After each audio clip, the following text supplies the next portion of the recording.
예, 오늘의 시황 브리핑 시작하겠습니다. 넷플릭스, 애플 이런 종목들이 올라가면서 S&P 500 사상 최고치를 경신하는 그런 모습을 보였고요.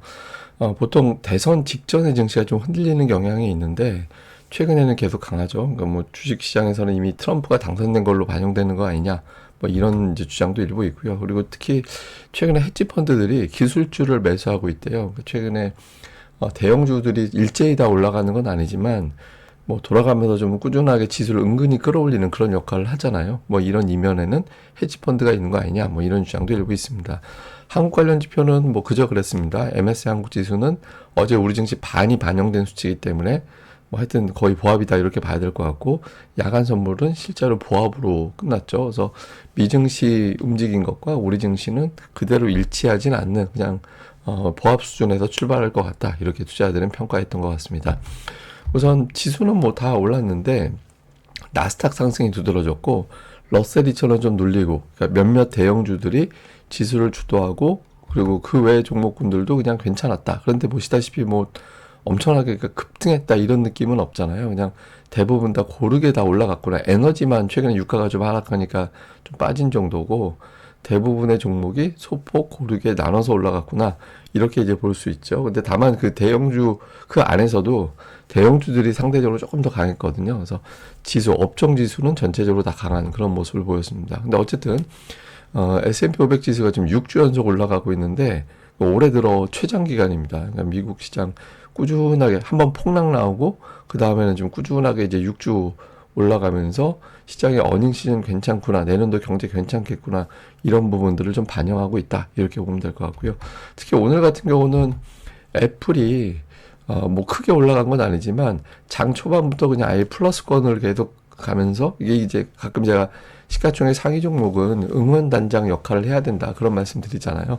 오늘 애플이 그런 역할을 했어요. 그러니까 아이폰이 전작 대비 중국에서 판매량이 20% 증가했다, 그러니까 이런 보도가 나오면서 초반부터 증시 중심을 잡아주는 그런 역할을 했고, 그리고 무엇보다 넷플릭스가 11%나 급등을 하면서 사상 최고치 경신을 했죠. 근데 이게 넷플릭스가 혼자 올랐다 이런 측면도 있지만 시장에서 보는 평가는 이렇더라고요. 그러니까 흔히 얘기하는 이제 빅테크 중에서 가장 먼저 실적 테이프를 끊었는데 잘 나왔기 때문에 일부 불안해하던 투자자들, 그러니까 빅테크 실적이 조금만 미스나면 시장 하락할 텐데, 그러니까 이런 걱정을 하는 시각이 있었는데 그런 걸 좀 덜어줬다라는 거예요. 그래서 넷플릭스 효과가 증시를 좀 안심하게 만드는 그런 역할을 했다, 이렇게 보면 될 것 같습니다. 뭐 주요 코멘트들 보면 로 윌리엄스라는 사람은 11월까지 상승이 좀 이어질 것 같다.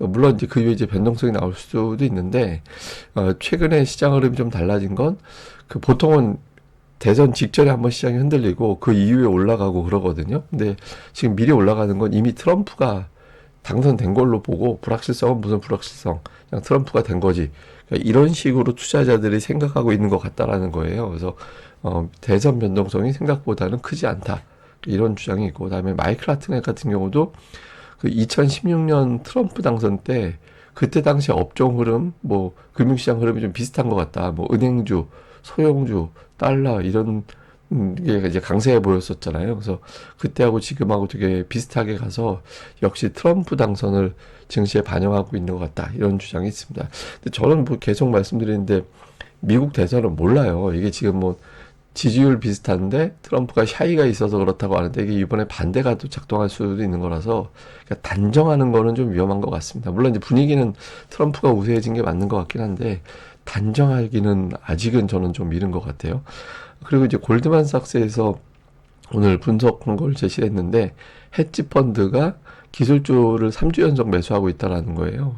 그래서 지금 꾸준하게 어떤 기술주 매수하면서 최근에 시장 상승에는 헤지 펀드의 어떤 영향도 있는 것 같다. 그래서 전체적으로 숏 포지션 청산하고 롱 포지션 늘리고 있는 그런 흐름이다. 좀 줄였었거든요. 그래서 그렇게 바꾸고 있다라는 거고, 뭐 식음료, 레스토랑 이런 일부 소비주는 5주 연속 팔고 있다, 그러니까 이런 어떤 이제 기사가 나오기도 했습니다. 그리고 UBS에서는 그 대선이 선거가 불확실성이 있다고는 하지만 근본적으로 최근에 기업들의 실적 성장 같은 증시 환경이 좀 낙관적이잖아요. 그러니까 이런 환경을 바꾸지는 못할 거다. 그래서 뭐 선거가 어떻게 되든 누가 되든 시장 흐름 자체가 확 바뀌지는 않을 것 같다. 또 이런 주장을 하기도 했습니다. 그런데 이제 선거 관련된 분석 뉴스 이런 거 되게 많이 나오더라고요. 그래서 뭐 최근에 어떤 그 확률을 보면 제가 요거 위치를 좀 잘못 갖다 놨는데 하여간 최근 이제 확률을 갖다 놓고 보면 흐름 자체가 약간 이제 트럼프 쪽이 된다라는 쪽이 좀 우세하긴 하잖아요. 우세하긴 한데 여기서 보시면 좀 재밌는 게 트럼프가 그러니까 의회하고 트럼프하고 쪼개지는 경우 35%, 트럼프가 다 이기는 경우 33%, 그러니까 의회까지. 그다음에 해리스가 이기고 의회는 쪼개질 비율 22%, 해리스가 다 이길 확률 11%. 근데 이게 보면 결과적으로 뭐냐면 트럼프가 이길 확률이 저렇게 높다라는 거예요. 한마디로 이게 가만히 보면 이거 여기서는 뭐 의회가 그러니까 이 기사에서는 의회와 이 의회 그 다음에 이제 대권 이게 좀 엇갈리는 그런 걸 갖다 강조하려고 기사를 썼던데 저는 보니까 그냥 저 수치가 눈에 더 들어오더라고요. 트럼프가 이길 확률이 68%고 해리스가 이길 확률이 33%란 얘기잖아. 뭐 하여튼 요런 식으로 요런 식으로 좀 눈에 들어오더라고요. 그래서 어쨌든 미국에서는 지금 선거 관련해서 좀 저쪽으로 계속 좀 몰아가는 듯한 느낌? 예, 아니면은 저렇게 가야지만 돼. 그러니까 증시가 좀 그런 건 있어요. 뭐냐면 저렇게 된다라고 예측을 하는 게 아니라 자기네 적어도 미국 시장 투자자들은 트럼프가 되는 게 법인세 내려주니까 법인세 깎아주니까 이제 증시에 좋은 거잖아요. 그래서 미국 증시에는 아마 그런 쪽으로 자꾸 몰아가려고 좀 기사를 갖다가 좀 세뇌시키는 느낌도 있는 거 아닌가? 뭐 그런 생각도 일본 들더라고요. 그다음에 특징적으로는 이제 엔비디아가 올라갔습니다. 근데 오늘 엔비디아를 비롯한 반도체 관련 뉴스들이 되게 많았어요. 일단 또 어떤 기사가 나온 게 있었냐면 그 최근에 반도체 업종이 실적이 이어지면서 변동성을 유발했는데 그 반도체와 장비주가 S&P 500에서 차지하는 비중이 11.5% 그리고 엔비디아가 6.8%인데 만약에 반도체가 밀리면 여기서 시장이 이제 좀 안 좋은 흐름이 만들어질 수 있다. 그래서 반도체에 대한 어떤 주목도가 높다라는 겁니다. 근데 이제 뱅크 오브 아메리카에서는 그 잉여현금 창출 능력 이게 뭐냐면 쓸 거 다 쓰고 그러니까 남는 돈 이게 이제 얼마나 되느냐 이걸 보는 건데 이게 못 알았네요. 하여튼 그 메가세븐의 어떤 평균 2배다. 그러면서 그러니까 사실 그럴 만하죠. 엄청나게 이익률이 높잖아요. 우리가 쓸 돈 다 쓰고 남는 돈이 그만큼 많을 수밖에 없는 거니까 주가는 당연히 강할 수밖에 없다라는 거죠. 또 목표 주가를 뱅크 오브 아메리카에서는 190달러까지 높였습니다. 그리고 그러니까 인텔도 올라가는데 제가 인텔 올린 건 하다못해 인텔도 올라가는데 그 삼성전자는 뭐 하고 있는 건가? 뭐 이런 생각이 좀 들어서 그러니까 인텔도 최근에 좀 올라가고 있다. 은근히 뭐 추세가 완전 올라간 것보다 약간 이제 박스권, 그러니까 22달러, 24달러 좀 갇혀 있는 모습이긴 하지만 어쨌든 이제 하락하던 추세에서는 벗어나서 반등하고 그 다음에 박스권 단계잖아요. 그래서 삼성도 좀 저렇게 돼야 되는데 여기서 이제 쌍바닥 만들어주고 이렇게 올라갔었죠. 다음에 이제 최근에 계속 강했던 종목이 크루즈 이런 종목이었는데 이게 지금 3일 연속 빠졌거든요.